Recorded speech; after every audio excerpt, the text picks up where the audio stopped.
All right, welcome to Out of the Blue from the Block M Podcast Network, part of the Fan First Sports Network. This is the podcast that just did a Peter Pan right off of this dam right here. I am Jared Stormer of the Block M Podcast Network. With me, as always, is Andy Bailey, my hetero life mate. Andy Bailey, when I came home, there was a man in my house. I fought with this man. You find this man. How are you, my friend? I'm good. I still have both arms, so the man was not me you were fighting with at home. Tremendous weekend, though, man. Peak of the summer right now. Just trying to mix in some other things outside of football a little bit.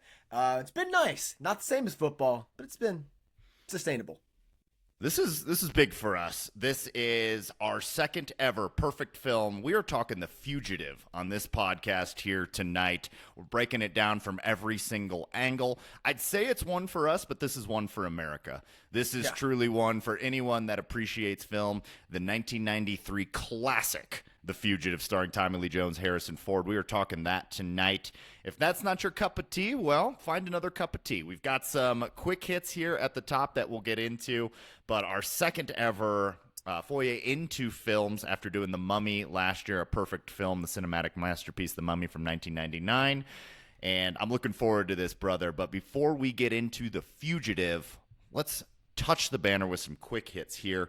Starting at the top, I have to start here because this pleases me. I love a secondary player. You know it. And when your last name is Deck, I expect you to be a big hitter. I expect you to come in and lay some wood. Four-star safety Jordan Deck flips his commitment from Baylor, will be part of this upcoming Michigan Wolverine class. High 3-star, 4-star, depending on where you look. This is a good pickup. I mean, the nicknames and puns just write themselves. I mean, Big Deck Energy. You already said he's laying the wood. Like, it just keeps going from here. The all-name class adds another. I like getting another body in there. Haven't been able to check out his tape yet. I'm excited to dive into it. But from all indications, people are excited about this, especially position coach Lamar Morgan. I mean, I was more thinking like decked by Deck, but I like that you went the other way and your mind was immediately in the gutter. That's why you're here. That, and if we need to talk the 1880 team. I'm ready. I got thoughts. I'm sure you do. Keep it pushing. 3-star offensive lineman Lou Esposito the fourth has committed to Michigan. Name might sound familiar. I believe his dad is sleeping with, or excuse me, his mother slept with someone on the staff, and that's how he got onto here. But it was bound to happen. The fourth in the chain of big Lou's. I mean, that is how you do it in the Esposito family. 4 of them. I can't wait till the 5th. I wish he was the 5th because this name class would be undefeated because he's literally Louis the 5th.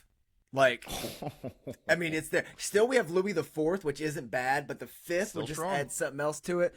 No, I love this. High 3-star interior offensive lineman, had other Big Ten offers. So, I mean, it's not just a nepotism offer by any means. Like, the kid's got something to him. You'll remember another nepotism offer. 3-star John Runyon Jr. ended up being a pretty good offensive lineman for the Wolverines. Worked out all right for us. So hoping for the same for Big Lou. Not a lot of change for Michigan overall. I think currently 11th on 247 as far as overall ranking. Actually dropped a little bit because some other teams have had some commitments, but just kind of hanging out in that range there.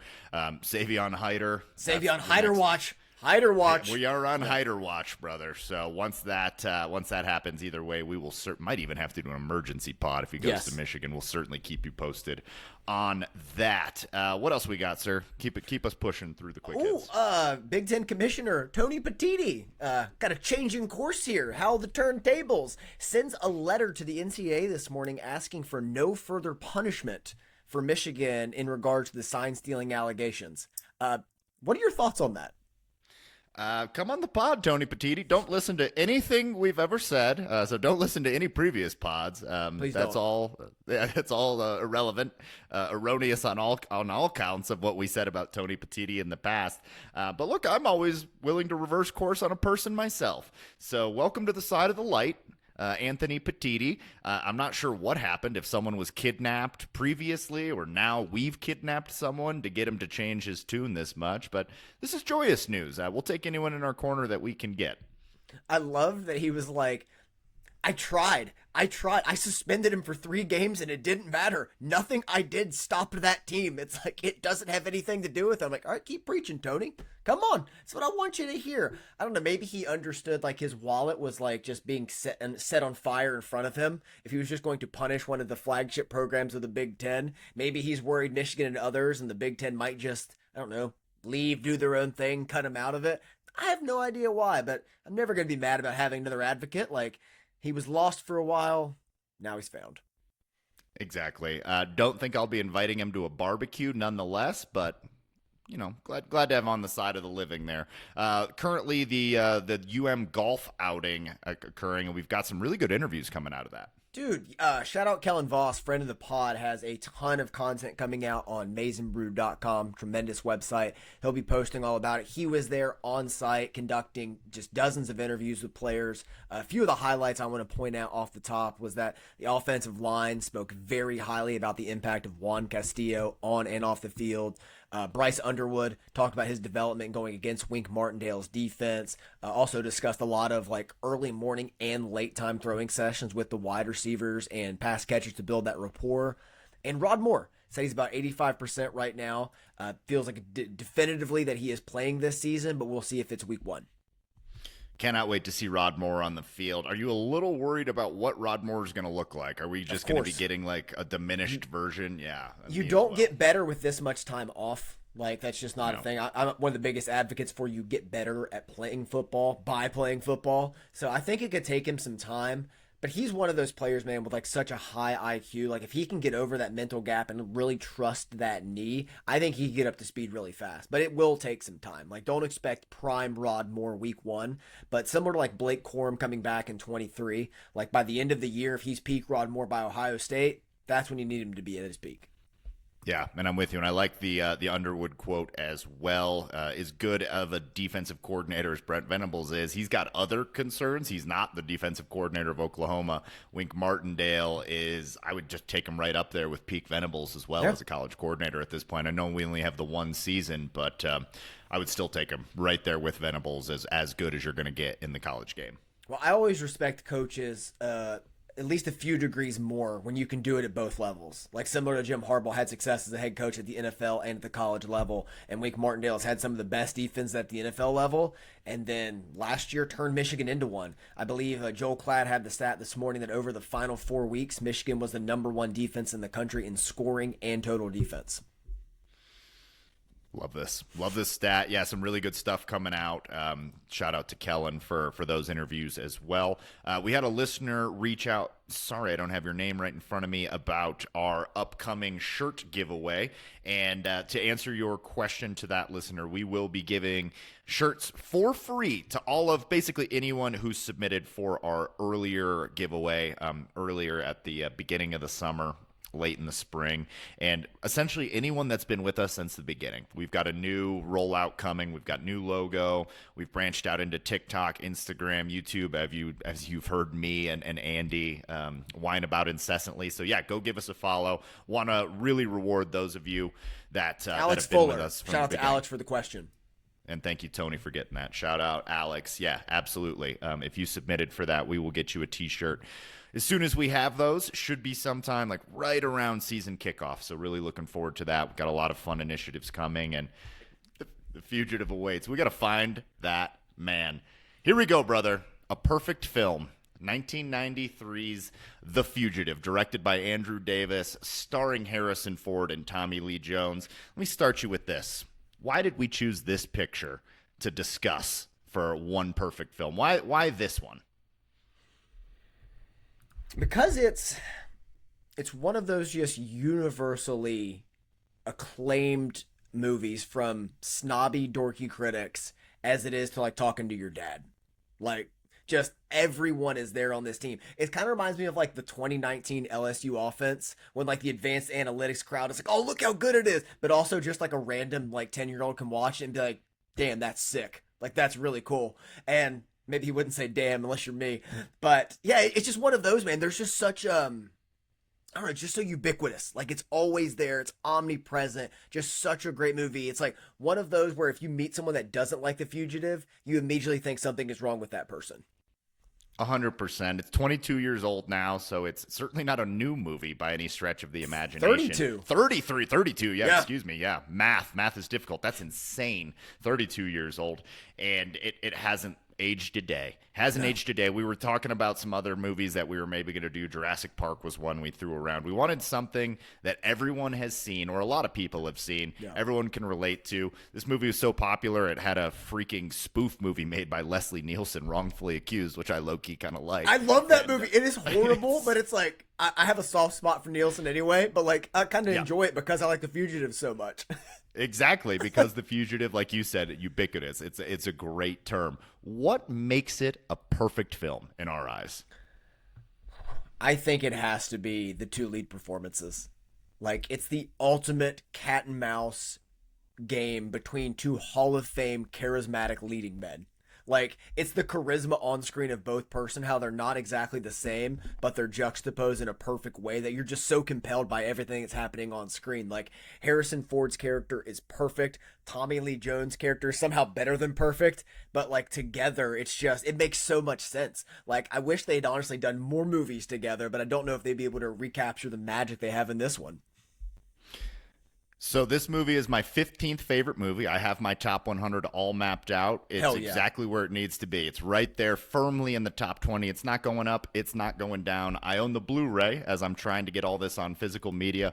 Brother, the Blu-ray for this movie, it doesn't even open a loading screen. You pop it in, it just plays. You have no other options. There's no deleted scenes. Here's your movie, you piece of shit. It's perfect as is. You don't need to do anything else. Just like the movie, the DVD or the Blu-ray is lean, mean, no wasted seconds. We open on the dead wife. Forget her backstory. She's dead before the credits have rolled. Let's get into this thing. This movie wastes no time, doesn't waste a breath, doesn't pause for a second. It doesn't try and get too cute with you, doesn't have a message. There's no message in this movie. It's not preachy at any point. It is a cat and mouse game between the ultra handsome, ultra intelligent Harrison Ford character, Dr. Richard Kimble, and maybe the most charismatic character ever put on screen, Tommy Lee Jones as Sam Gerard. It is a perfect film. It's so good, man. Like, let's go from there.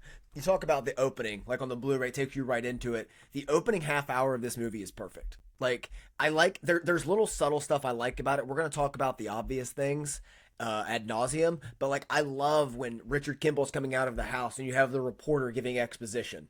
Like, it's just right there. It's like 30 seconds. You know everything that's going on. I love when he's sitting there at the police station and it's cutting back and forth to like show you what happened there to catch you up. I love that the credits start immediately, but they don't finish until 15 minutes into the movie because they take a break during all those flashbacks and they come right back at the end. And then, not to mention the obvious, this movie just kicks righteous ass from the beginning of Harrison Ford straight to jail, in the bus crash, train hits, takes off, hunt ensues, to the dam. It is just lights out for half an hour. Right away, straight to jail. Murder your wife? Straight to jail right away. Yeah, immediately he's in jail defending himself. That's where you get one of my favorite quotes. What are you asking me? When I came home, there was a man in my house. I fought with this man. You find this man. It's just immediate energy, and it doesn't stop. It takes 40 minutes before you even catch a breath, as you mentioned. If they were to do this movie now, they're like trying to set you up and be like, oh, look how loving and happy it was. And they do a little bit of that, but there's like no real backstory for any of these characters. Like, there's no like establishing what they're all about. They let the acting do that too, which I love about this movie. They're like, let the acting, let the set pieces tell the story here. Like, that's really all you need here. You'll be engrossed the entire time. And yeah, we're going to get into a lot of it, but like we said, 1993 film directed by Andrew Davis, based on a 1960s television show of the same name, inspired by the real life story of Cleveland neurosurgeon Sam Shepard, arrested in 1954, murdering his pregnant wife, ultimately exonerated. I'm just going to go ahead and assume it happened the exact way. There was a dam jump, there was a train bus crash, a lot of sneaking into hospitals. I assume that's how it happened for Sam Shepard as well. I just love how somebody saw the Sam Shepard story and they thought like Tim Robbins said, like, I've got to find a way to make money off this. And adapted it. Yeah, I've never seen the original show. I've heard a lot about it and some of the references, but I feel like they did a great job in the movie, like from what I've read, of like keeping things to the original that made it like what it was, but just adding so many modern day twists to it. Yeah, you're right. And I mean, you couldn't do it the same way. I also haven't gone back. I don't even know where you would watch some of the 1960s stuff. But 1993, an incredible movie One of the year. Let me best. just list some of these: Jurassic Park, The Firm, Sleepless in Seattle, Mrs. Doubtfire, Indecent Proposal, In the Line to Fire, Aladdin, Cliffhanger, A Few Good Men, Groundhog Day, Scent of a Woman, Demolition Man, Cool Runnings. You want to know what the number two highest grossing movie of the year was behind Jurassic Park? It's the damn Fugitive.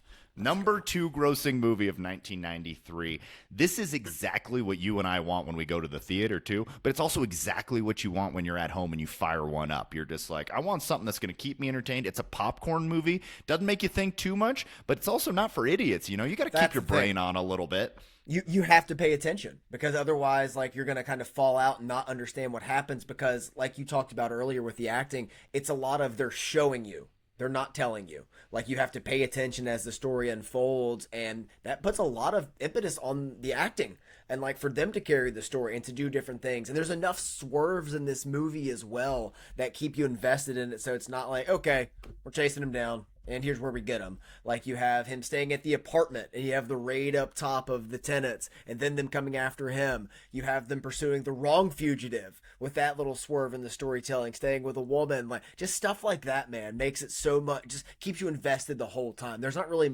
too many moments you want to skip or fast forward on rewatch. No, I'm with you, man. And Andrew Davis, the director of this, not really a household name. This is definitely his biggest film. Also did Under Siege, Holes, Collateral Damage, if you're into Bangers. that, he did later on. Bangers all. And I mean, I think that he's just got like a very unique sense. I don't think he takes himself too seriously. Like, seems like he's there. It's like a workman-like performance. I heard that this movie described as a workman-like performance is how he did this as a director. Nothing showy about it. Nothing showy about any of those movies. Under Siege, there's no like Roger Deakins like beautiful shot of the sunrise as the battleship crests over the horizon. There's none of that. It's workman-like, and he seems like a good hang, Andrew Davis, the director of this. It seemed to be a very collaborative process on set because the movie started filming before the screenplay was finished. And he and Tommy Lee Jones did a bunch of uncredited rewrites while they were doing the movie, like about different scenes, like, well, my character should do this, my character should do this. And there was a lot of back and forth. And like at times, there's going to be some butting of heads just because that's a creative process and they both cared about it. But it seemed like they always came out with the best solution possible. I think it takes a special kind of director, especially when you're working with somebody like Tommy Lee Jones and Harrison Ford. And at least with Jones, he had the previous relationship because they worked together on Under Siege.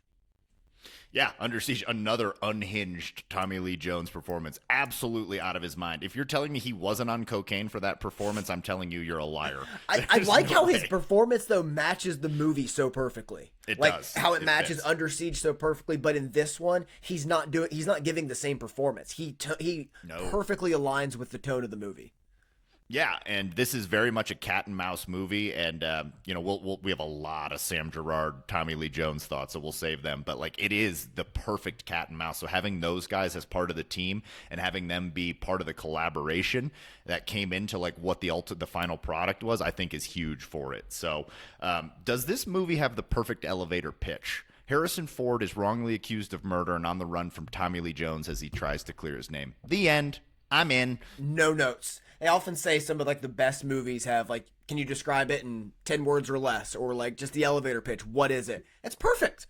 And like sometimes I think we just overthink things like, well, we need a third character here to personify this, and we need this character here to do this, and this one, but this doesn't fit into the theme of all of this going on. No, nothing. Manhunt. Let's go. Like, I'm not here to shit on Superman or James Gunn or any of that stuff, but like, try describing Guardians of the Galaxy 3 in one sentence. Yeah. Like, you just can't do it. Like, they're complicated. There's a lot going on. You're trying to introduce all these characters. Or really, any Marvel movie for that matter. Like, this movie, elevator pitch, I'm in. If you pitch that now and it was like 96-year-old Tommy Lee Jones is hunting down 93-year-old Harrison Ford, I'd be like, cool, when's it open? I'll be there. Oh, I saw Space Cowboys in theater, for God's sakes. That was in the early 2000s. I was like, we're getting the gang together? Let's go. We're going to space? Like, if you had Harrison Ford and Tommy Lee Jones fighting on like during a lunar mission, like, I'm there. Yeah. If you had Harrison Ford and Tommy Lee Jones sitting at a Denny's just reading off the menu, I'm there. Yeah, Opening night. If they were just redoing My Dinner with Andre, I'm gonna watch all of it. My Dinner with Gerard. My I would watch Dinner the with shit out of Gerard. Just the same characters. I'm watching the whole time. Same characters. They're just catching up after 32 years, however long it's been. Yeah, I'm in on that. Let's start with Harrison Ford here. This is an incredible run that you put in the doc here. It's I don't know. We can discuss if this is the best run ever. All right, so let's go starting in 1980. Star Wars, Empire Strikes Back, Raiders of the Lost Ark, 1981. Just rewatched that one. Blade Runner, 82. Return of the Jedi, 83. Temple of Doom, 84. Witness, 85. Mosquito Coast, Frantic, Working Girl. And then it goes Last Crusade, 1989. Presumed Innocent, Regarding Henry, Patriot Games, 92. Fugitive, 93. Beginning of the decline after that, but still managed to ward it off, like Indiana Jones warding off snakes and raiders. Like, here's clear and present danger. Ha! What Lies Beneath doesn't quite suck. Like, still sticks around, but this is a run. Yeah, Air Force One comes out 4 years later. Like, Michigan grad as a president. Let's go. Come on, man. Watching the game on the plane, too. This run is so good. Is this the perfect balance of like franchise IP and just original ideas that you can remember? Because I feel like we don't get this anymore. No, there's a lot of people that have the actor playbook that, Leonardo DiCaprio has it. Bradley Cooper's tried it. Timothée Chalamet is currently doing it. But none of them have the hits like the IP like Raiders and Star Wars, which is why, in my opinion, this is the greatest run of all time. There are, in that run that we just listed right there, 3 of my top 15 favorite movies are in that run. 2 of the most iconic characters ever put to screen. Harrison Ford is my second favorite actor of all time, and it depends on the day you ask me. He might be my first if you ask me after I rewatched Raiders, which I did the other day, and what a perfect film. This run looks like if you crossed Chris Pratt's career with Austin Butler's career. That's what it looks like. Yes. Yeah, it's like a little bit of everything that you could possibly want. Rank your 3 favorite Harrison Ford movies. God, this is impossible because I even like Hollywood Homicide. Like, it's not good. I love Hollywood Homicide. It is not good. It's fun. It's a ton of fun. I think that's one of the things with a lot of Harrison Ford movies. Like, it's just fun. It's probably weird for me to be like, Witness is fun, but I love that movie. Witness. 3 Fords. I'm gonna go Empire. Crusade is my favorite Indiana Jones. Like, I think Raiders is better, but Crusade's my favorite. Like, I just like getting Connery in the mix. And third's got to be The Fugitive. Like, honestly, The Fugitive is probably Crusade 1, Fugitive 2, Empire 3, and I think they're all separated by like a tenth of an inch. It's really close. It's really, really close. I've got it Raiders 1, Empire 2, Fugitive 3, and that's only because you can't access the unaltered version of Empire Strikes Back anymore. Yeah. You have to get the one that Lucas went back and fiddled with, and that it's not as good. Why are we doing this? But I have the Raiders unaltered on 4K. I just watched that the other day, and I was like a tear. Just one lone tear came down my cheek. And I agree exactly with your take on Crusade. Crusade I have very high in my top. It's in my top like 25. I just like Raiders because it's just Harrison Ford. Yeah. He doesn't get that. Like in Empire, there's a lot going on. Like it is his movie in Raiders, and he carries the hell out of it. And, we're going to talk about it. He doesn't carry this one. He's not. Hot take number 1 for the night. This is not a Harrison Ford movie. This is a Sam Gerard, Tommy Lee Jones picture. Steals it from him. I love that. But to your point of him carrying it, it's probably why, I feel guilty right now leaving out Blade Runner from that list. It's one of the few movies in my life I've seen where, like, I have to just, like, go home and decompress and, like, think about, like, what I just witnessed on screen. I'm like, okay, what was that? Who am I as a person? How's my soul feeling? But I digress. I agree with you. I really do. I think that, it's kind of weird for me to like look at this movie and then look at the Academy Awards and see Harrison Ford as the lead actor and Tommy Lee Jones as supporting. I view it the same way. Yeah, I'm with you. And Look, I would not want to replace Harrison Ford with anyone. I mean, Kurt Russell, for full disclosure, is my favorite actor ever, and I think a lot of them you could swap those two guys out, and the movie is just as good. But like other than that, I don't think there's anyone else I would want to put in the Richard Kimble role. But it's not as interesting of a role as the Gerard role, I don't think. There's just you have to. I mean, he has to carry a lot of the emotion in it, but he's doing the right amount. Like he's just supposed to kind of be like a frantic everyman trying to like solve this, and he does that perfectly. And I think it's kind of underrated at this point of how like he's not too worried about looking like a hero. Besides the fact that he's like insanely jacked as a doctor, but besides that, like he's not trying to do too much. He's not eating up the scenery. Is that my daughter in there? Is that her? There's none of that like over the top capital A acting, and I think that's a rarity. Like he's just playing it very subtle. You find that man. That's like the only time he dials it up. Him. And it's like, he only does that when he's like, sit there frustrated, traumatic, and like freaks out. But it's like it's still under control. If you have that today, people are thinking like, okay, this is the clip they're going to show of me at the Oscars. This is that scene. Like you never feel that in this movie. Yeah, the only problem with the everyman is he's a jacked cardiovascular surgeon living in a multi-million-dollar mansion. There is that. That party that they open up at looks like the swankiest party in Chicago. It's like the mayor, like the I'm pretty sure like the head coach of the Bears is in there. But it's so good because he plays it like the fish out of water, where he's uncomfortable, and that's what you can relate to. Yeah, no, you're right. He's like, this isn't my scene. Like, yes. I'd rather just be at home back with my hot wife. Seemed like they had a great sex life. She had like some rose petals leading up to the bed. I'm like, how long y'all been married? I know. I was like, he's an older guy at this time. I'm like, good for y'all. He had the full beard. He had the beard and the hair slicked back. I was like, Harrison's still putting it down. All right. Putting it down, but he's really good in this movie. You brought up a lot of it, like what he needs to do. He needs to convey a lot without speaking because he's kind of sneaking around a lot for this movie. He's on his own for a great deal of the movie. Like doesn't have a ton of dialogue, but when he gets it, he's really good.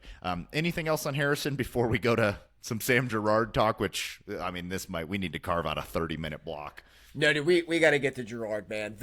The moment he's on screen, he just takes over. Like, and it's awesome too because like I feel like it's like a gift when you show this movie for a first time to someone and they're enjoying his performance so much, and you can be like, yeah, he won the Oscar for this. Like, I don't know, it's like for like A Fish Called Wanda when you watch that and be like, yeah, Kevin Kline won the Oscar for this movie, and it's just like you feel so good because it's such a fun, genuine performance that it's accessible to everybody. I really want to know how much of this was on the page and how much of this Tommy Lee Jones brought. I couldn't find it in the research, like how much of this was ad-lib. He rewrote a lot. Because it seems like it, because this is a fully fledged character. Just the way that he responds to everything. He never misses an opportunity to make the line unique, make it his own, add his own little seasoning on the top of it. Like, I mean, we're going to talk about our favorite quotes in this. She's like, you must have ears like a cat. Play that back for me. I want to hear the sound of an elevated train. Just like everything that he does is so spot on, man. And this is my favorite Tommy Lee Jones performance. And it's a pretty big gap between this and No Country, my second favorite. Oh, man. This No Country's not my second. It's honestly, this is probably my Two-Face. Batman No, Lincoln. Oh, yeah. I was messing around about Batman Forever. I love that you took that seriously. I love that. No, Lincoln's. I know you do. Honestly, Lincoln's probably my one. Then Sam Gerard. Honestly, probably Sam Gerard, U.S. Marshals, because he's just like there's no governor on the engine. It is the governor is off, and then Men in Black's in there for me as well. 'Cause you know how much I love that. But it's just like all these performances are similar but different. But it's that charisma. It's that like especially like I talked about Lincoln, like he's just bringing something different that other people just you either have it or you don't. This is our biggest issue with Gladiator 2. Like Pedro Pascal just has the charisma of just like I don't know, like a Cal quarterback. Like there's just nothing there, like nothing to excite you. But when he's on the screen, man, he just commands it in a certain way that's very unique. 100%. This is my number one. I think I might have to adjust and put Lincoln at 2. You're absolutely right there. He's outstanding in so Lincoln. Good, Lincoln. But you get the same character in U.S. Marshals, which should we do U.S. Marshals Corner now, or when do you want to get this out of the way? Oh, we can talk about it at the oh my god, I love U.S. Marshals. Like literally like anytime it's on, like I will stop what I'm doing and just put it on. It's not a good movie. It's deeply flawed, but it's like I don't know, it's like watching your favorite quarterback on like a 6-win team. Like you're still going to watch. Yeah, a little peek behind the curtain. Every time I've got the podcast ready to upload, I send Andy a GIF from a movie, generally a movie we've talked about like that night. But over the course of the 7 years we've been doing it, the number one GIF that I have sent Andy, and the number one GIF I've sent anyone ever, is the scene in U.S. Marshals where Opening Sam Gerard, scene. Academy Award winner Tommy Lee Jones, is dressed like a chicken, and he's just racks his Glock. He racks as the he's going. Glock in the chicken suit, and you know he wanted the full shot with like the chicken head on before he The takes whole it off. chicken head, yeah, before he removes it, and you're like, oh, that's the reveal of Sam Gerard. We're in a dramatically different movie. Yeah, but he is in this movie perfectly used. This is how you use Tommy Lee Jones. Charisma, humor, action, serious. You buy him as a badass, too. Like 100%. You're like, this guy's good at his job. And it's such good cat and mouse because, like, as good as Kimble is, Gerard's right there, right at him. That's what makes it the best cat and mouse movie ever, is because both of these guys are extremely competent. Well, I think both of them have that physical presence too. Like both of them are 6'1". And like, if you don't know anything about Hollywood actors, that's very rare because most Hollywood actors are like 5'8". So like, I think that brings something to the role. Like you buy them both as this like badass because they command the screen not only with their acting and their character and everything else, but they're just presence. Like these are both stout men. Stout men, normal men. They don't share a ton of scenes. You get the dam sequence, which we will talk about ad nauseum here, and then you get the little bit at the end, like just right in the car there. Yeah, so they don't get to share the screen a lot. They have some conversations, but I can't imagine that they were actually on the phone when they filmed those. That's not how it works. So, but it works. Like you feel like it is truly this guy versus this guy, and they do an excellent job of that. In the research, sounds like they were both like, and Tommy Lee Jones, notoriously grumpy. Harrison Ford, somehow more grumpy in his older age, and they got along swimmingly, which I love to hear. It's just so funny like that. I feel like they value the same things though. Like they're not here to waste their time. Like I feel Peace like and quiet. Yeah. Yeah. It's like we want some peace and quiet. I want to come in here. I want to clock in 9 to 5. I want to execute. And I want to go home. They certainly did that in this movie, as it is just one of the best movies ever made. This was a question from you. Is Tommy Lee Jones the all-time number 2 man? Lincoln, Men in Black, Under Siege, No Country, Batman Forever. That's interesting because in this one, we just said that he's the number 1 in this one. But even with that list, it's a really good question. I just feel like you can put him with like a certain kind of actor in a movie and he's just going to elevate everything. Like, it's hard to like narrow down some of like the other one because like it's hard to like picture somebody because like have you ever really viewed him as the leading man because like you'd like talk about like Newman or somebody but it's like well they're always the one but it's like you know and he and Redford are kind of the ones like when they're together but it's like with Tommy Lee Jones like you could make the argument but it's like he's always kind of feels like second billing like Men in Black was like it was the Will Smith vehicle, this one was the Harrison Ford vehicle no matter how we see it, and it's like I don't know if he was ever going to have that just like front and center leading man role carrying movies year in and year out, but like as that number 2 and like he steals the show a lot of the time. He surely can, and not your traditional, like, super handsome leading man. James Dean, he is not. But charisma-wise, I'd put him up there with anyone. He has a couple vehicles that he leads, like In the Valley of Elah, Man of the House. You know, your mileage may vary on some of the leads. But you're right, though. As a number 2, as, like, a guy that you plug in, like, this guy, you know, he's not coming off your bench. Like, he's clearly a starter. Yeah, he's a starter. This is a high-level starter on your team, and it's more like a basketball reference and a football reference works here. It's like if this guy's like your J-Dub or your Chet Holmgren or something, you're just like, yeah, we're in great shape. You don't necessarily want him to be your lead guy. Yeah, it's a very particular role because like there's not many people like that. Like John Goodman kind of comes to mind, like where he's just going to elevate anything, but you rarely see him just like front and center this guy. I mean, unless you're a big fan of the Connors, and if you are, hey, shout out to you. Philip Seymour Hoffman in a way, you know. PSHOA, but again, he got leading actor Academy Oscar. Award. Like he got that, like lead some. Not one those. that I love, but no, I mean, I wish we could have given it to him for Twister.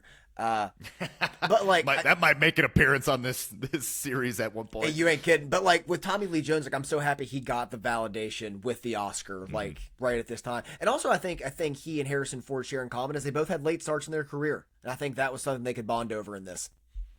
Yep, I'm with you there, man. All right, let's start to get into some of these categories, shall we? Let's do it.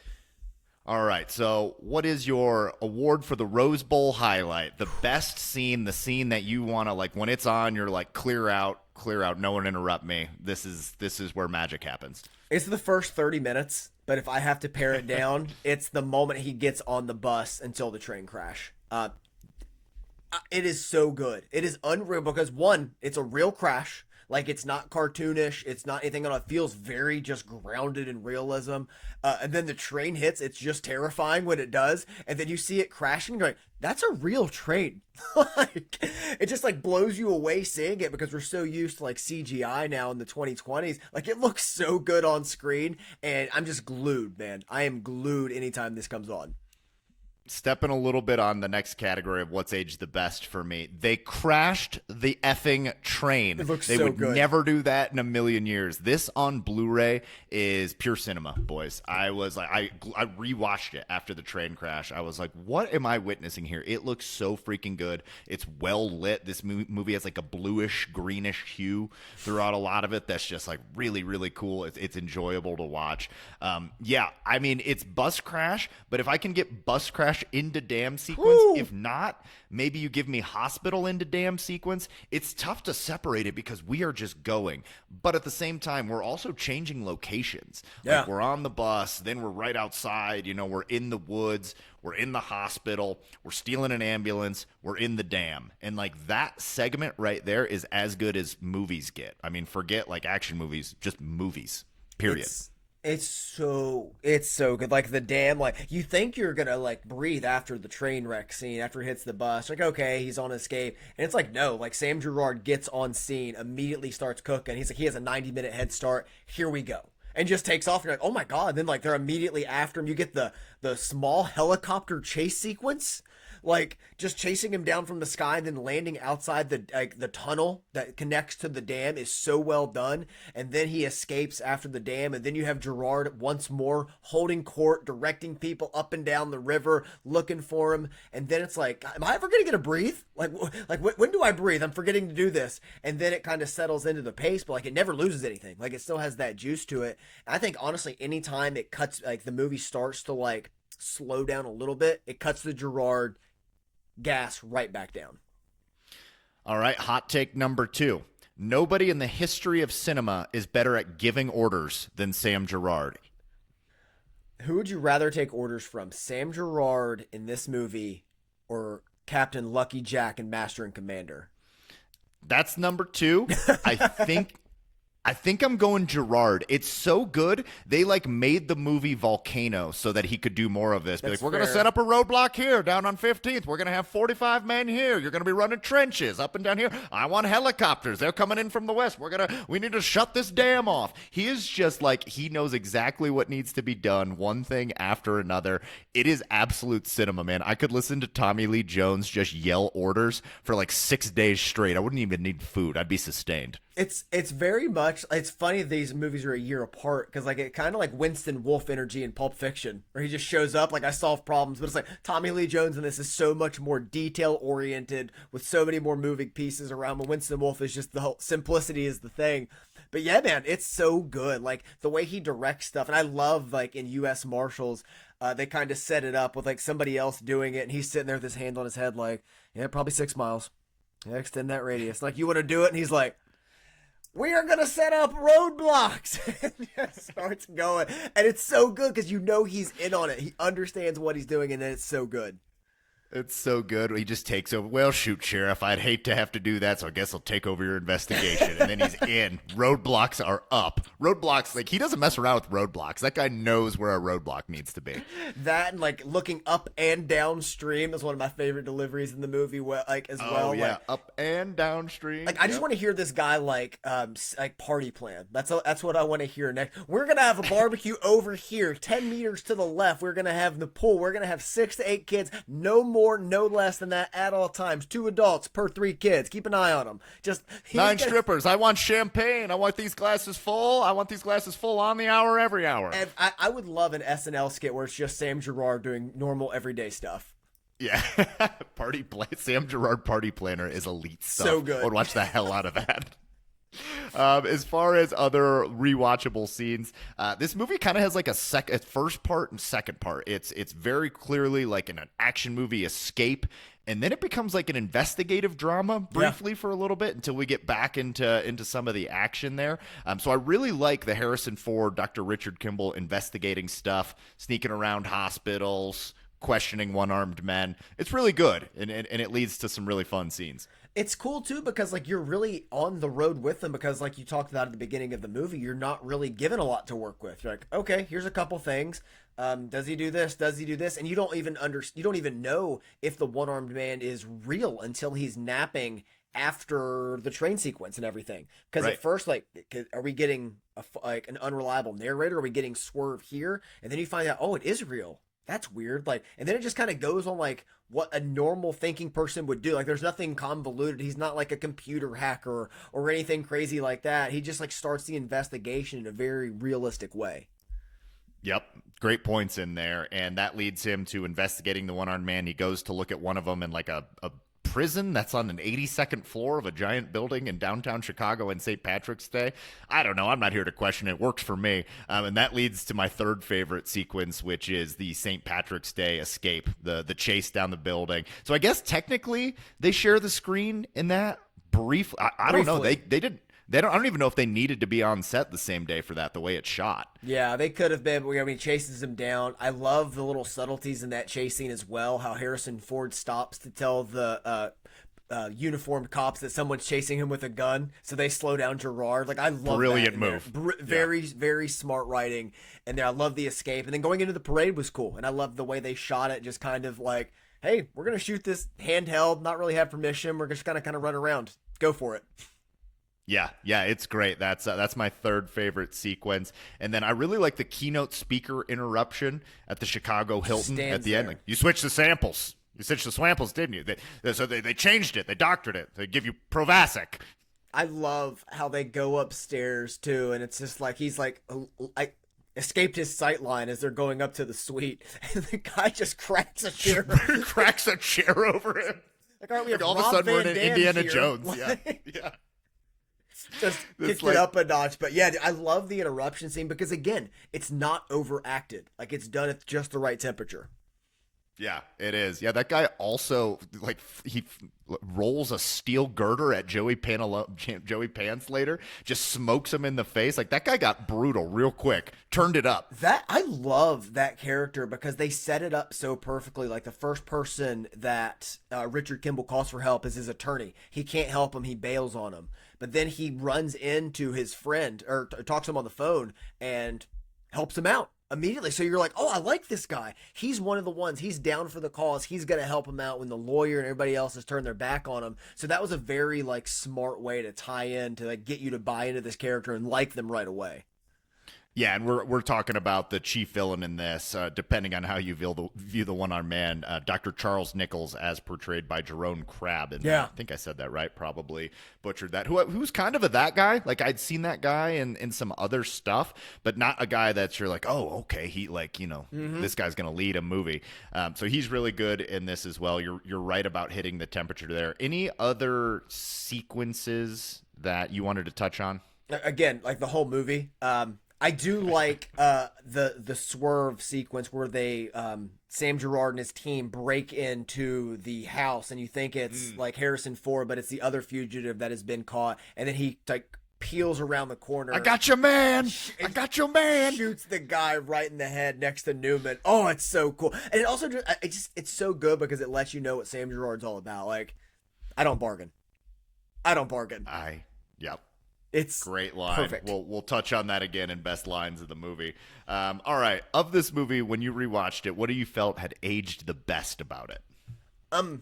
They crashed the train. Brother, like, we already said it. The train and the bus sequence, it just looks so good. And then like you couple that with the James Newton Howard score, which is insanely good in this movie, and really like again just underplayed. James Newton Howard, who also did Michael Clayton, who's been nominated for 9 Oscars and co-composed The Dark Knight with Hans Zimmer. So yeah, pretty good guy to have scoring this movie as well. Great takes as well. We've already touched a bunch on Sam Gerard, but I'll just say it once more. I could listen to Tommy Lee Jones as Sam Gerard. Like, if you just put it on a vinyl, I would play that thing like it's Dark Side of the Moon. Like, doesn't even need to have a beat. I want to break down tape with Sam Gerard to be like, oh, we have Elvis Gerback here taking a snap. We got a guy split out over here. Like, he and Jim Harbaugh would get along great. I didn't have this in the notes. Are we really missing a Tommy Lee Jones as a defensive coordinator performance? How hard would that go in 1997? Well, just imagine his character in No Country for Old Men is like a worn-down high school Texas football coach.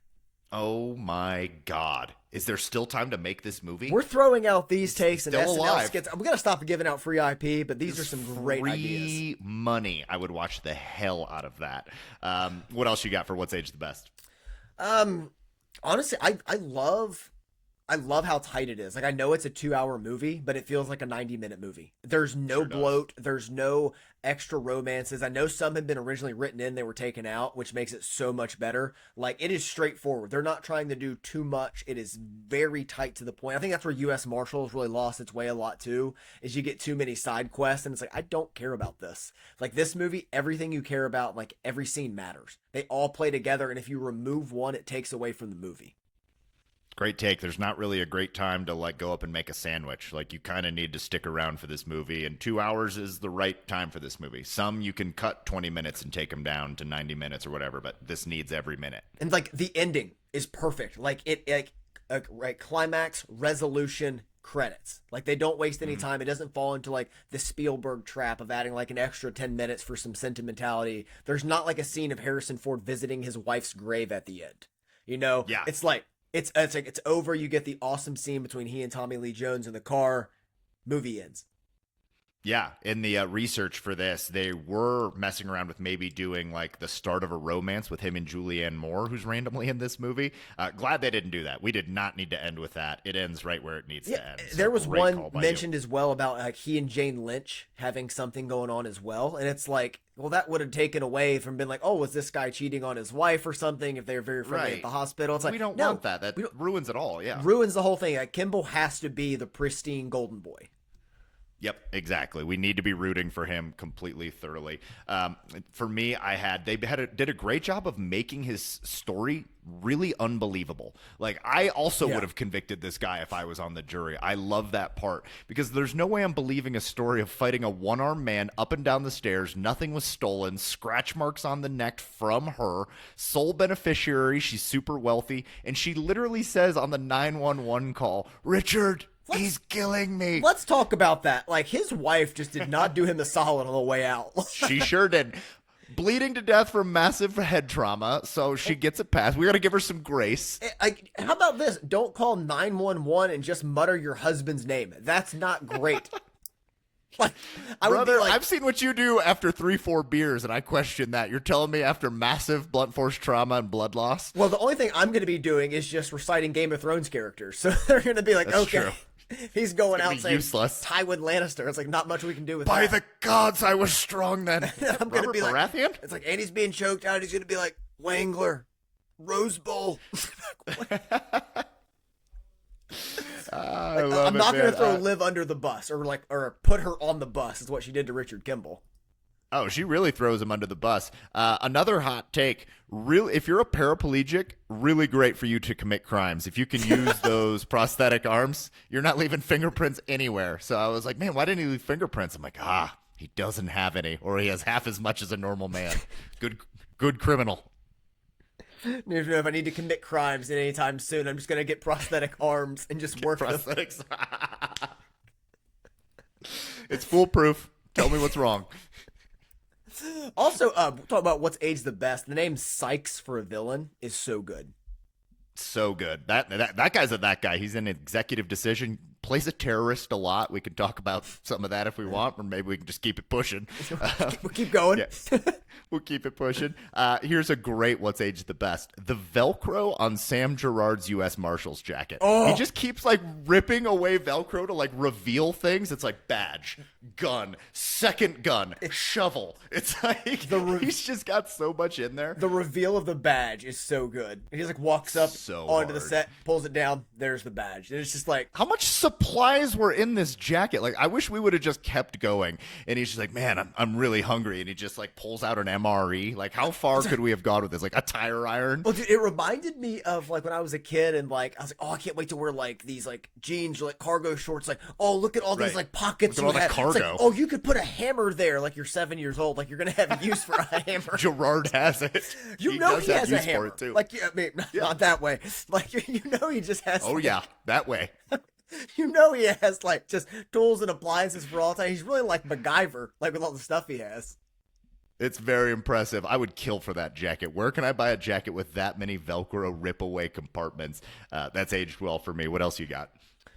Just Sam Gerard. Like, we don't get characters like this anymore that are just a little bit older, but like just have such command, charisma. Everything is believable in them, and there's no hokiness in the character or the movie for that matter. And I like that. Like, I like a movie that like is not winking at the movie. Like sometimes we get too much of that with these things, and I like that it's playing it straightforward. It has Sam Gerard just being the man. Just it feels like such an easy character, but it's been pulled off so few times successfully in movies. That's what makes it just like every time you revisit, it's like, why don't we have more of this? Like it just works. What's great about that take is he's joking around with his crew almost the entire time. Yeah. Like Sam Gerard is not like an overly serious guy. Like, Hinky, what's Hinky? Yeah. I don't want you guys saying things that have no meaning. And like it feels real, the though, big dog. It? Yeah. It feels like a real character, very lived in. Like the fact that he's always joking with his guys is just like, well, that's just how they are. That's like how Gerard and the crew is. I also had this last thing, the swagger of Sam Gerard hangs up on his boss. Like, what a power move. It's like, well, sir, you can blame me. I'm the one that shot him. That's such a click, good. It's my favorite line. Well, sir, you can blame me. I'm the one who shot him. Hangs it up. Just I did it.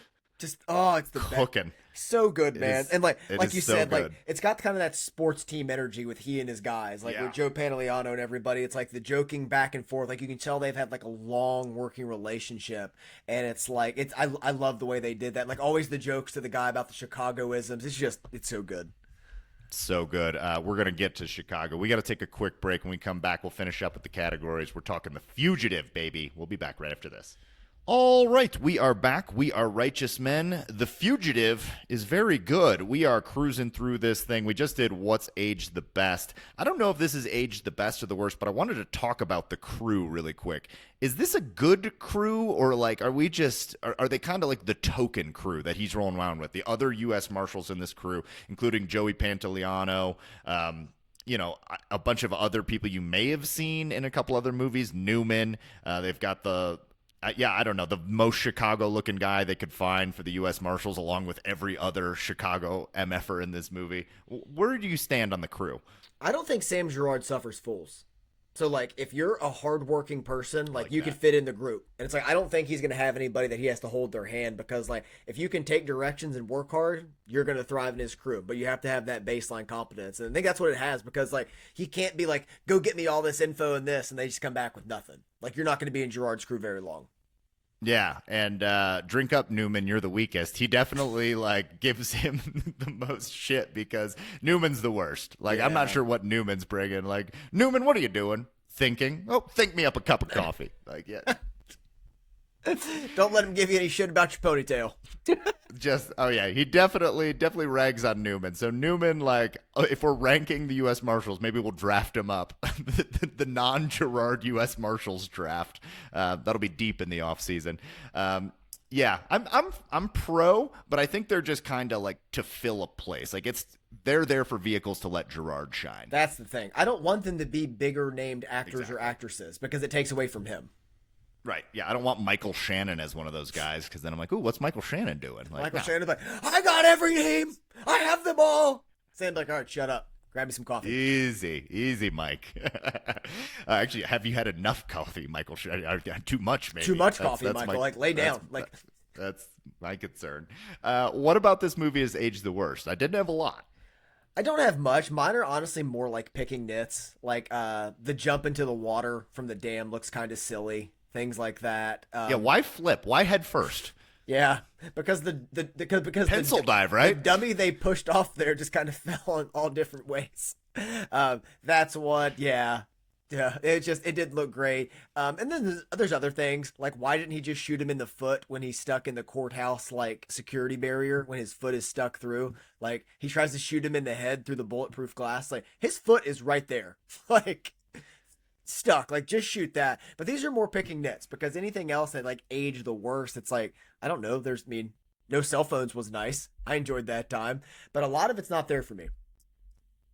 Yeah, there's really not a lot of nits to pick. Tough shot to shoot the shoe. I can't really tell how far away he is, but that's totally fair. Yeah, the dam flip, the opening flashbacks, and then the flashback when he jumps out of the dam and he's laying there. Little daytime soap opera-y.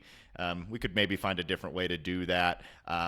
Nowadays, like social media, like you said, no cell phones, so a lot of this would be impossible. Like his face would be everywhere. I would love media. Sam Gerard navigating social media though. I want TikTok, YouTube, LinkedIn. If he's got a grinder, I want that. I want Blue Sky. Has it all. It's a dramatically different movie. If he's got a grinder, I want that as a bar. It's gonna be hard to beat that quote. Yeah, I mean, because there was recently that prison escape down in like Louisiana. I don't know, but it was making the rounds on social media, and like everyone's looking for that same guy. And I was thinking about that. I was watching this. I was like, man, dramatically different situation if they did it now. But I actually think that makes it age better because I like that it's in this moment in time where we're out there using payphones and stuff on the street to communicate. And man could really get away with a crime back in the 90s. I'll tell you what. Don't even get me started on the 70s. And I like too that the prison escape is. It's just very straightforward. Like they do a great job not overthinking a lot of stuff in this movie, and that's one of them. Like he doesn't have to go to jail and become Andy Dufresne for an hour and a half. Like like we can just get on the bus, it wrecks over, and like you can see the way it all unfolds. Like him being a doctor to help the other the armed guard off the bus. Like that makes sense in the moment and things like that. Like I love that there's nothing overly complicated. Like, yeah, Sam Gerard was a former Navy man, so he has this thing where he just picks locks with it and does something cool. It's like there's none of that in the movie. That's a great take. And I'm not sure this is even something that's aged the worst. It might be something that's aged the best. How easy is it to sneak into a hospital? There's a lot of Dr. Richard Kimble. Granted, he knows his way around a hospital, but he's just kind of like lingering outside of these things, getting in there. He's in with the patients, like he's mixing it up. He's in cleaning the blinds. It's great. All of it. I love it. The food, like the clothes and stuff like that. Like he's just eating that poor guy's meal. Looked like a low-key good egg salad sandwich. It looked like a great egg salad sandwich. But yeah, I mean, I was like, it's kind of genius. Just slips right on there, finds everything he needs, heals, fixes himself, and gets going. I'm with you, man. All right, the Michael Barrett, be careful you make a villain, man, award for the best quote of this movie. This was hard for me. There's some good ones. Honestly, like the thank me up a cup of coffee scene is probably up there for anything Sam Gerard says qualifies though. And like even like the final dialogue between he and Harrison Ford at the end is just like the perfect like chef's kiss into a movie about how like I thought you don't care. It's like don't tell anybody. Like the way he delivers it is so good. And obviously I don't care is great because like that was a line he changed in the movie directly. Yeah, it's so funny because it reminds me of Harrison Ford changing the line in Empire Strikes Back from I love you, it's like I love you too, to I know. And it's just like, no, that's not how my guy operates. So like you can see that these two are just on the same wavelength as actors and how they improvise and stuff. There's so many good quotes in this movie. I would say the probably the most famous quote from this is the I don't bargain or I don't care. I don't care. Right? I don't care is probably the most famous. It's one of those two. Those are the ones that you hear a lot. I mean, the I don't bargain is just like the titular line. It's the one where you're like, you know everything about this character because of that line. The thing about choosing for this is it's line deliveries from me. He's saying very benign things, but his line deliveries are out of this world. They're so good. Your fugitive's name is Dr. Richard Kimble. Go get him. Like, just little lines like that, the way that he emphasizes things here. I also had, we got a gopher. I don't bargain. You must have ears like an eagle. Play that back for me. I want to hear the sound of an elevated train. You just want to go to war for him. You just want to go to battle for him. Like, I feel like this guy's a coach, and it's like he's putting you in the game. He's setting the field. He's like, all right, go run it. Richard, you want to get shot? It's so I love the back and forth too at the end of the movie in the laundry room. Everything he's saying to him, talking about it, like I know you're innocent, Richard. Like all of that stuff is so good, and like at the really added tension of having like the Chicago cops thinking he's a cop killer and having him to have to escape them is such a nice little twist to that. Great transition to my flex category. Is this the most Chicago movie ever made? It certainly has the most Chicago-looking MFers in it. Every cop in this movie looks like they were just carved from, like, the east side of Chicago. They weren't even born. They just congealed in a gutter somewhere south of 82nd Street. Everyone has a mustache, including the female cop. Every single one of them looks like Louis Anderson. I'm just like, this is amazing. Like, how many Polish sausages were consumed on set when these guys were all there at the train crash scene? It is amazing. I miss movies in Chicago. I'll always lean Ferris Bueller #1. Like, it's #1. I agree. That's number worth having a talk. Yeah. It's like especially that John Hughes era had so many good Chicago movies. Blues Brothers, that's another one that immediately comes to mind. But this is right in the mix, man. And I miss having all those movies set there. Like I feel like now it's like basically Toronto for tax breaks, and they just call it New York. So like I just love having movies set in Chicago, especially when you're going to lean into the city so much like they do in this one. Like I said, all the cops are just hand plucked from Chicago. Like they are from nowhere else. Yeah, oh, yeah, and all these guys, if you go look at their IMDb's, everyone that played a cop in this movie has played a cop 458 other it's like times. Chicago Band 3, Cop 4. Yeah. Yeah, it's all of them. Arresting Officer Ron Dean, he's Detective Wirtz from The Dark Knight, the dirty one that gets blasted in the face by Two-Face at the end. Biggs in the Marshal's crew is the FBI agent in Final Destination. Also, Dark Knight set in Chicago. Like, it's Gotham, but Dark Knight's filmed in Chicago.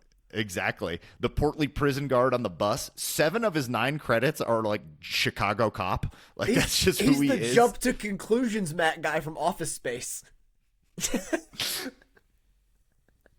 Incredible. Great pull by you. I just love it. I love the lady cop. She's barely on screen, but she looks like she serves roast beef sandwiches and has like a Mike Ditka mustache. Like, it's incredible. That takes me to my next flex category. Could we have made it a little more Chicago? Did this movie need a reference to guess who the quarterback was in 1993 in Chicago when this movie came out? Is it Harbaugh? Jim Harbaugh. Did this movie need like a Harbaugh reference by 2 guys going over like the game last night kind of thing? I guess it's St. Patty's Day, so it would be talking about the draft or something. Talking about the Bulls and Michael Jordan? Oh, or the Bulls? Did we need a Bulls reference? Did we need like a shot of like Wrigley Field? Like, could we have made it a little more Chicago? I did love they had the River Green. That was cool. That was awesome because they actually filmed during St. Patrick's Day. That was a great touch. I'm with you though. I'm always in for like a sports inclusion. Like obviously Jordan would have been fantastic. I mean, they're going for Jim Harbaugh. Would have been sick, dude. They're going for they're about to go for their first three-peat. They play the Suns that year in Barkley, so you have that going on. I don't know what the Cubs are doing. Probably disappointing. But like football's wrapped up, so it's like you could lean right into that. Like there were so many things they could have done.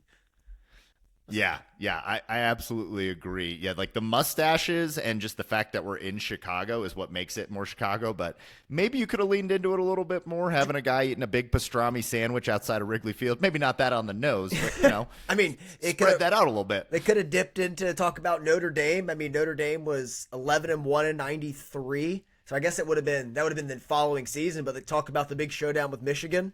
Like, that was a big game obviously, that year. We would have loved that. Get a little Harbaugh reference, a little Notre Dame, Michigan reference in there. Mix in that one. We could have talked about the 92 game where Michigan and Notre Dame tied. Like, talk about frustrating. But, yeah, I mean, I would have loved just a little sports niche in there. Yeah, dude, I think it was 92, Michigan was 9-0-3. 3 ties. What in God's name were we doing? Yeah. All right. Well, now I'm mad on the Fugitive. So see, we have become a proper country because like the next year we had the Fugitive, and then ever since then it's just been trending upwards.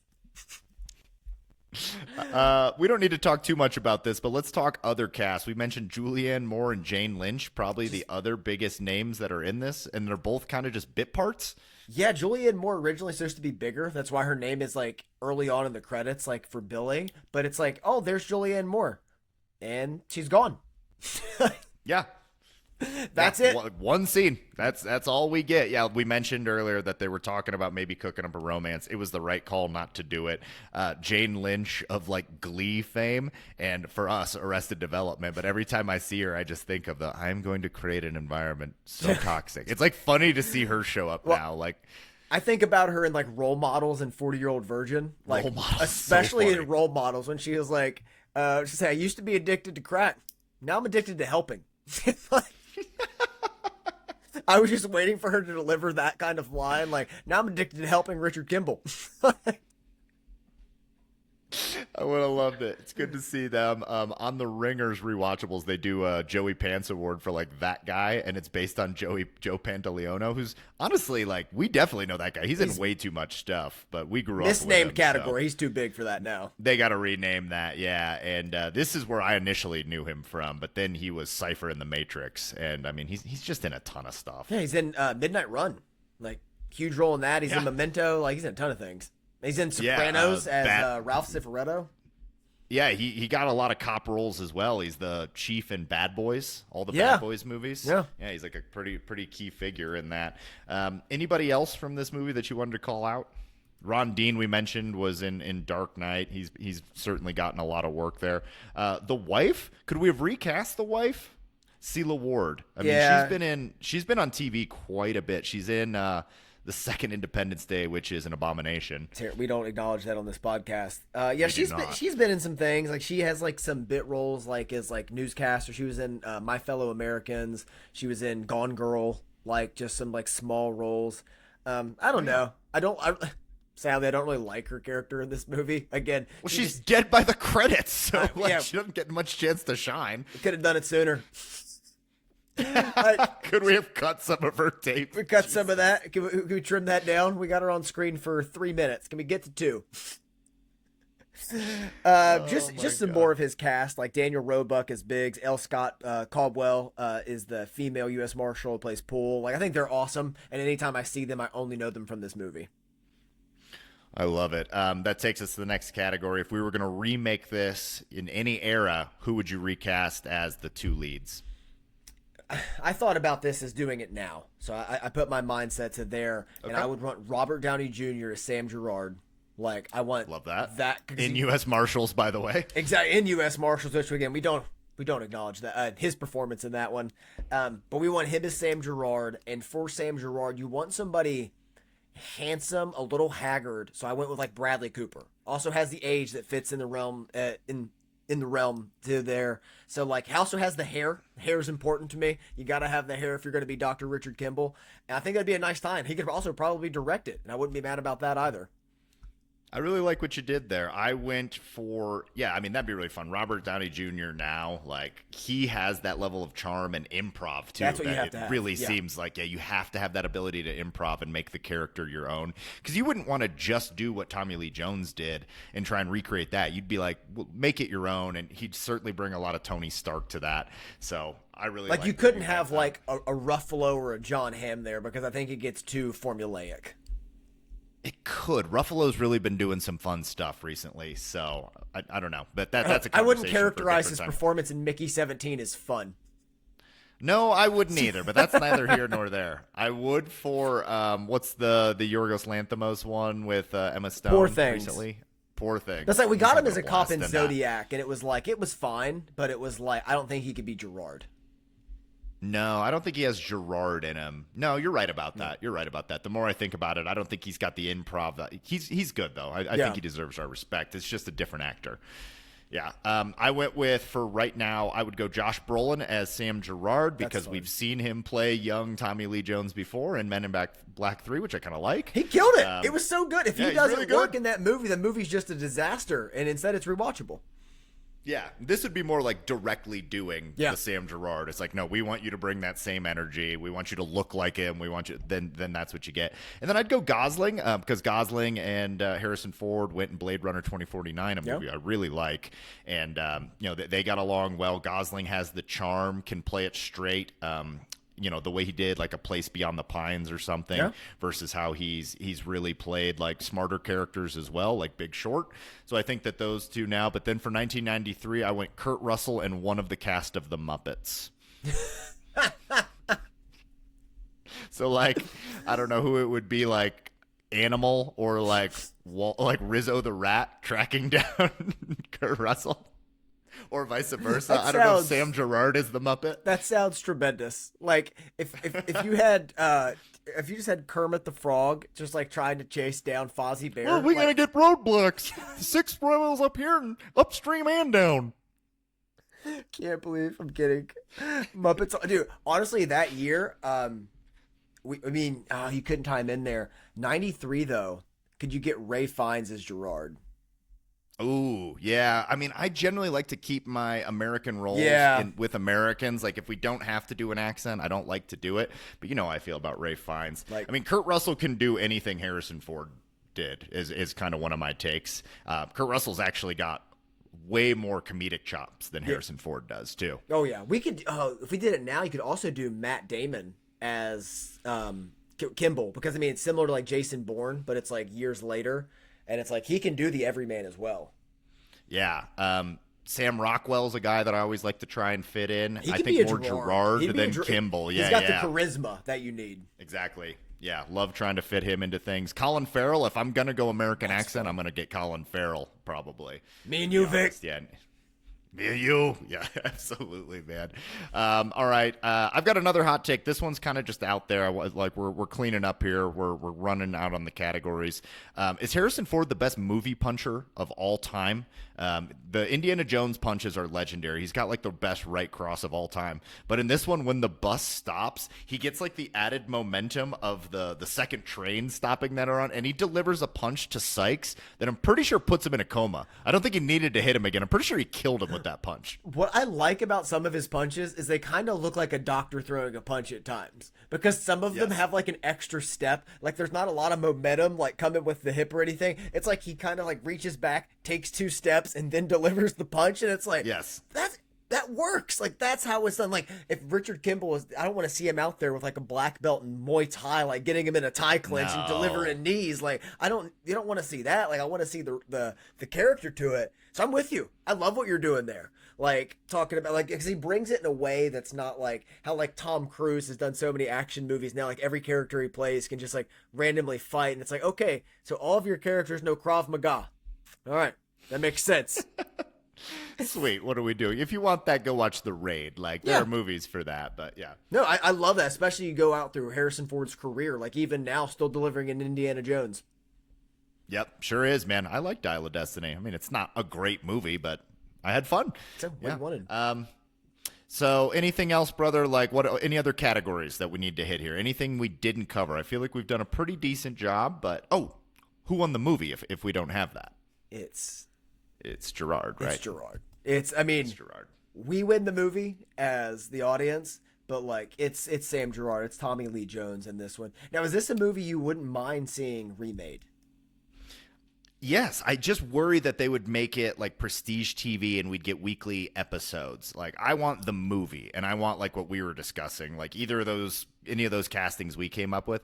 I would love it, but this movie, it has to be well written. It has to be a good script. This isn't just like get 2 actors out there. I mean, you want them to be able to do the improvisation, but what makes this movie good is like workman-like directors. We're on set, we're in Chicago, we're doing stuff, we're crashing buses, and we have 2 actors that like are taking these characters and making them their own. If they did all those things again, yes. I don't want the like weekly episodic television show, which I worry it would be. How do you feel? Yeah, we get something like that where there's like they're diving into all the side characters. There's going to be some like just White Lotus nonsense in there that no one likes, but we all pretend is like very highbrow. It's like, oh, this is cool. It's like, no, it's not. It sucks. But yeah, I think that would be the issue. Like it's hard to be like, okay, we need 90 minutes, to 2 hours, in and out, straightforward. Let's do this. Like, we don't need to explore the scenery. We need to go straightforward.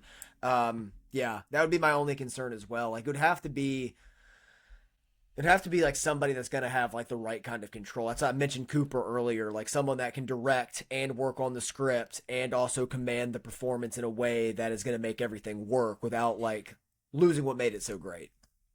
Yeah. From all accounts, this was a movie that was very collaborative, like you said at the top. So doing that again, like Ben Affleck, That's maybe a fun one. do the kind of the same thing with like him and Cooper. He could be Kimble or Gerard, and you wouldn't want to just do the same story. You'd want to mix it up. You would want to do new characters, all new characters. Like maybe you do Gerard again and like someone else's take on that. But I think you just create all new characters if you're redoing it. I think that's a good way to do it. I mean, James Spader might be aged out, but James Spader would be a fun Gerard. Like he has that kind of like charismatic energy where you're just like, I just want to hang out with this guy. Like he has a lot of that to him. But like I like you bringing up Affleck there too, because like you need two actors that can like stand across from each other where it's like you feel like they're complete equals. Like whether their IMDb's are the same or not, because like Tommy Lee Jones's IMDb did not even compare to Harrison Ford's at the time. But like they hold their own on the screen and they respected each other, and you can feel that in their performances. Yeah, and now he's did he win for Lincoln? Is he a multiple time? I think he did. Didn't he? He didn't win for Lincoln. He didn't win. No. Okay. I forget. Should have, but I think no, PSH didn't win for the Master. It was that year though. I forget who won. yeah, it was a good year. It was a good movie year for sure. But no, and then also if they remade The Fugitive, we could put the Scalars on the Sam Gerard squad. I'm so in on that. Yeah. Come on now. Like we have to text Randy and Jay and be like, hey, like Fugitive, like remake, you guys in? Fugitive remake. I mean, should we just bring back Tommy Lee and Harrison Ford, both still alive? I think Joe Pantoliano's still alive too. I am like, so down. Would you be into that? So down. I would. That's how you know, like we're getting old. But it's like, we're gonna bring back just super old actors. Like, yeah, can Clint Eastwood be in there somewhere? Can he just limp around the set? Like, just take it all. Take all my money. I'm gonna watch this. I'm here for it, man. Where does this movie rank in your top 100? I have to check my list. It's in my top. It's not as high as it is on yours, but it's inside my top 50.